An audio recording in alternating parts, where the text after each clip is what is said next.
couple of weeks ago I went to Belgium for my 2-week-long holiday. Apart from getting a break from work and also relaxing besides the beach, I also wanted to take some photos there. So I brought 2 different cameras to my vacation. The first camera, which was my newest acquisition, is the Leica M Type 240. This is a digital full-frame rangefinder camera from Leica, and this is also my main shooter for this vacation. And apart from the digital side, I also wanted to bring one of my analog cameras, and I decided that it was best to take the Dresden EXA 2, which is an analog film camera that's fully mechanical, doesn't have a light meter, and is from the 1940s, so quite old, but pretty rugged. The first couple of days I was near and around the city of Ostend, which is also the city where my Airbnb was located. So I grabbed my cameras and wandered a bit around the beach and the city.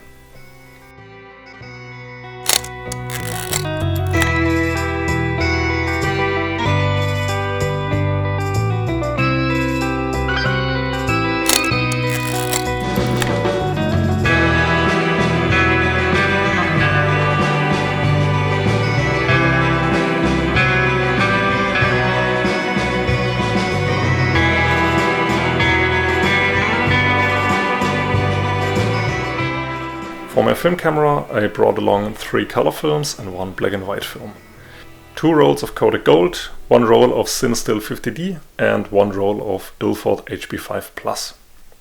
After the first week of my vacation I noticed that I already had shot all of the film that I brought with me. So naturally I needed a bit more film to cover the rest of my holidays. So I hopped on Google, and after a quick search I found a camera store that was called Nordsee Film, which was right in the city center of Ostend. This camera store is not your ordinary camera supply store. The owner, which was a super nice guy, has specialized himself in only analog cameras and projectors. So naturally that was the only thing that he sold in his store. And after heading in there, I was amazed at how many cameras and different types of cameras he had in stock. Apart from some casual camera models like the Canon AE1 and some basic Nikon cameras that I don't really know by myself, he also had a shelf with like the holy grail cameras of analog photography. So there was a Hasselblad 500cm, the Leica M6, a Leica R9, and I think there was also a Nikon F3 or a Nikon F2, if I recall correctly. So after chatting a little bit with the owner, which was a super nice guy, I wanted to buy some new rolls of Kodak Gold. And yeah, what can I say apart from buying a new roll of Kodak Gold? I also had bought a new camera, which is this one, the Canon T60. I found the camera in the same shop where I bought the new film, and it had a good price. It was fairly clean and well maintained.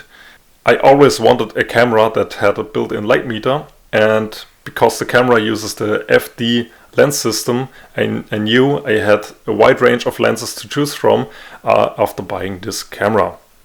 So after closing the deal, I took the camera and the new film, loaded the camera up and started to shoot some new images.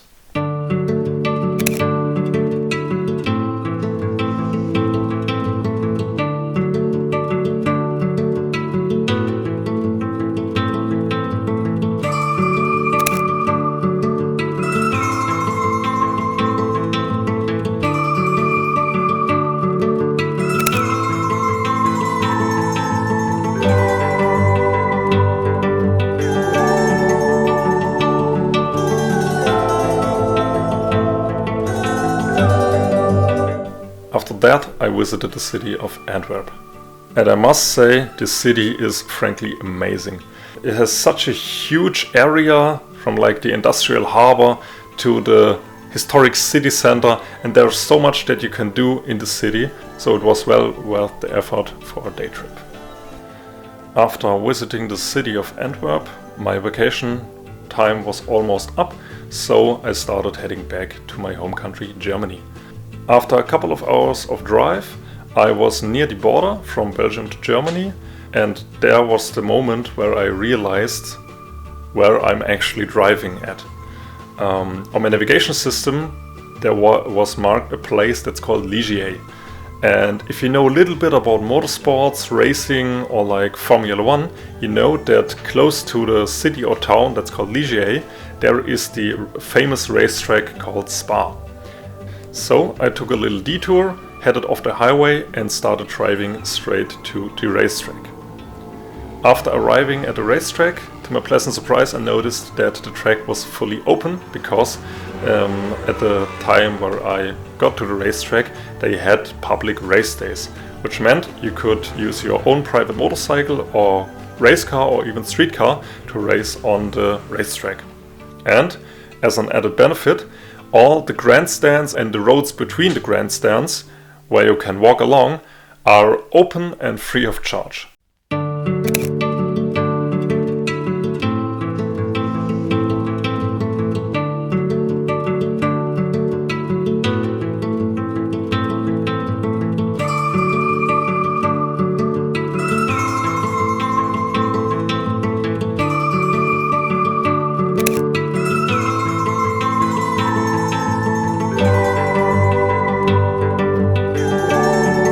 While the sun was setting, I packed up my gear and headed back home. And yeah, in conclusion, the holiday in Belgium was an amazing experience. It was super chill, the people were super friendly, and also the food was amazing. For me personally, I'm the type of guy that always eats locally when on vacation.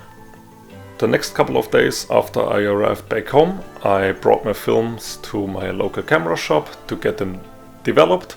And I was so excited for the films to get back.